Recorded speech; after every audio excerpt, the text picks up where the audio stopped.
Are the dolls in your dollhouse looking for something special for dinner? How about a nice cooked roast beef? It looks like it's kind of medium rare there in the middle, just the way I like it. And I think that's the way the dolls like it too. Join me and see how easy this is.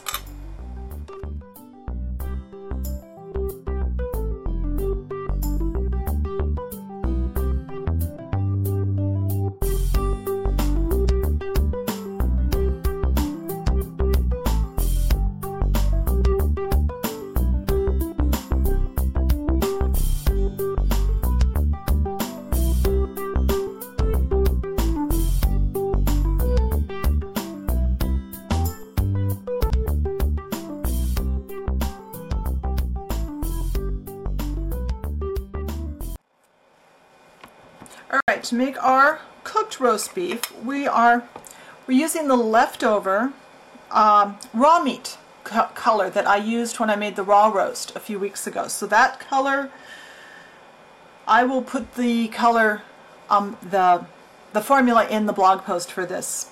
But that's left over from there. In fact, it's even got a little of the fat running through it. I just took the leftover cane and rolled it flat. This is some of our leftover fat color, and if I remember correctly, it was 3 parts translucent to 1 part white. I'll put that in the blog post also. Then I added just a tiny crumb of some yellow ochre to that, just to make it a little cooked colored.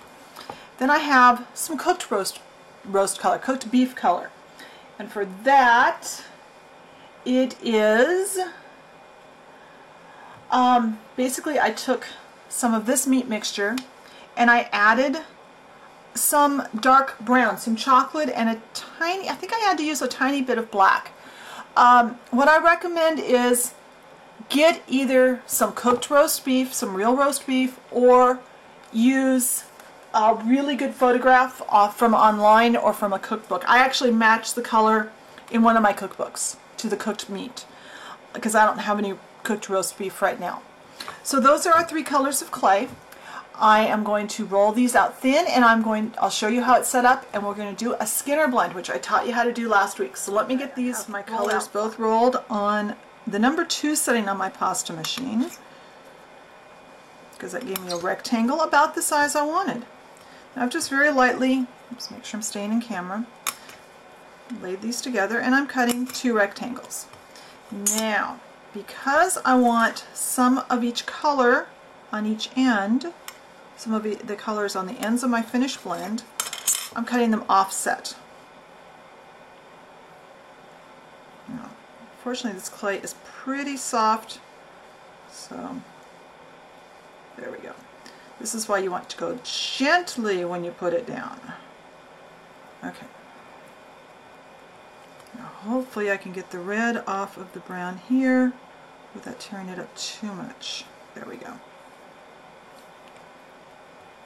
Right now I'm going to piece this together, and I will do a Skinner blend just like I did on the video last week. If you haven't watched the Skinner blend technique video, the link will be in the description box and also on the blog post.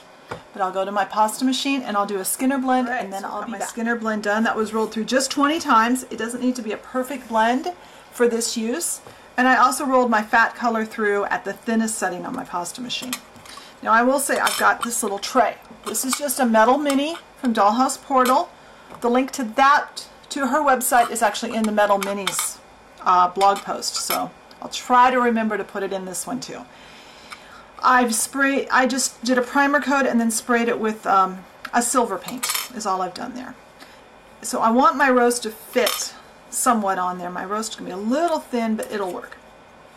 Now we're going to cut a strip.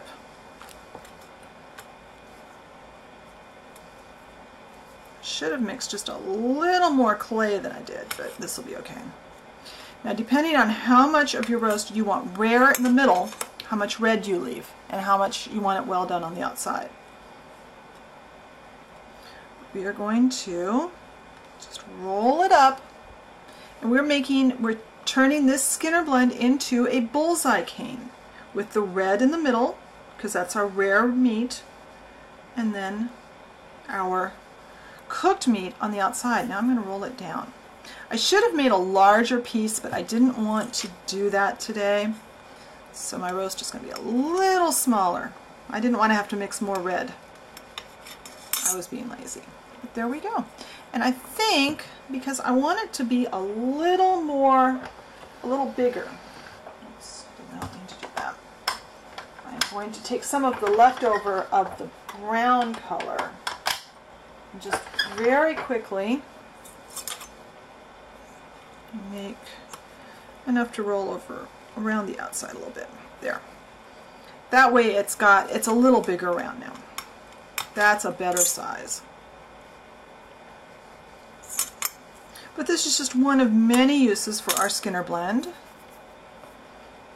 And I can close that off. Now, if you have time, taking this and putting it in the freezer for about 15 or 20 minutes to get it good and cold will make this step that I'm going to do now much easier. But I'm not going to take that time because I have something else I have to do today. So, but our clay is quite soft. So, again, we're splitting, and we're splitting just like we did on the raw roast beef. Making kind of an irregular cut. Inserting some cooked fat color. And putting our roast back together. Now, it's getting a little thinner than I want it to be. Now, I'm going to put this cap of fat, and make sure that you don't cut the edges, make sure it's torn there. There. Now, let's cut this off. Now, one of the important parts here, we don't want to just have a roast. We want a roast that has been cut. So, we are going to take our knife. I'm going to make this, and make sure this will fit on my pan, on my tray. Yeah, that's going to fit nicely on my roast serving platter. Now, I'm going to trying to do this so I don't get my head in front of the camera. Cut off a couple of very thin slices. Now you can cut them all the way off if you want, or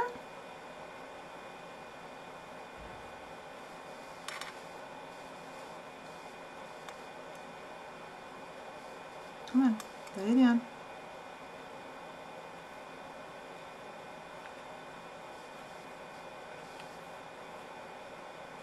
There.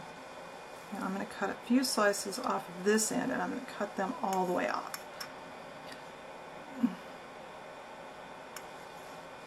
Now usually what I do when I do a roast like this is I cut a few slices and bake them separate from the roast, depending on how many I want to have, if I want to plate any. And now I'm going to kind of close off this end that's going to be there. There. Now we have a roast beef. Let's see if I can get it lifted off the tray. Now I'm going to very carefully move this to a paper plate and bake it off according to the package directions on the clay. Since I'm using some Fumo translucent, it will be, what is the temperature? I believe it's 235 degrees on my newest clay packages, and this will need to bake for at least 20 minutes. This is a pretty thick piece of meat, or clay, fake meat. So I will move this to a paper plate, I'll bake it, and then I'll be back. Alright, so we have our roast all cooked and our little extra slices. Normally I would do the decorating on the side of them too, but I don't think I can do that on camera and have you guys see it. So I'm just going to work with the roast itself. Now, we're going to do a two-step process. We are going to use gallery glass in amber. If you can't get amber gallery glass, use some kind of a brownish color. You were using it both for the color, the glossiness and stuff to make this look cooked, and also to help glue on our sand. And I am going to, in fact, I'm going to use my finger on this part. I just want to coat this part that we coated with the fat. I'm going to coat it with this.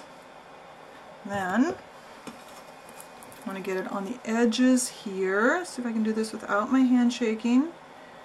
You know, I can work all day without my hands shaking until I turn the camera on. And how many years have I been doing this? And I still get a case of the shakes every time I turn the camera on. It's annoying. Alright, so we got that. It's not completely covered, but it will be fine.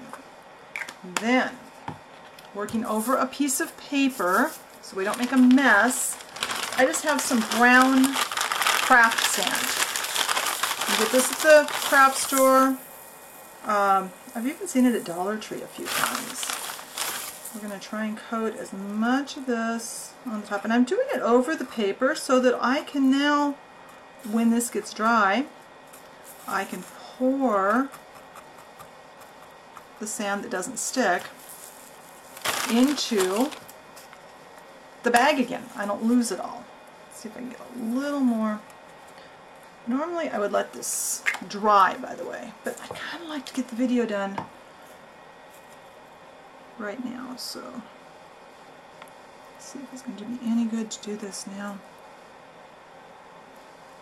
This is the step that I've never seen. You know, I've read lots of articles and seen lots of books and pictures and stuff of people making cooked roast beef, and it just never looked finished to me. And then I started doing this step, which I haven't seen anybody else doing, and it makes it look a lot more cooked, a lot more done. So let's get this out of our way. So the beauty of doing this on a paper now, all that sand goes back in there. Okay, all cleaned up. So let's put our roast over here. We now have a cooked roast beef. So the dolls in the dollhouse can enjoy a nice dinner of roast beef. Wonder what else they're having. Come back next week and maybe we'll add to this meal. If you haven't found us on Facebook, be sure and look for us over there. Be sure and check the blog post. There's always a few more tidbits in the blog post about what we did and how it went. And I'll talk to you next week. Bye.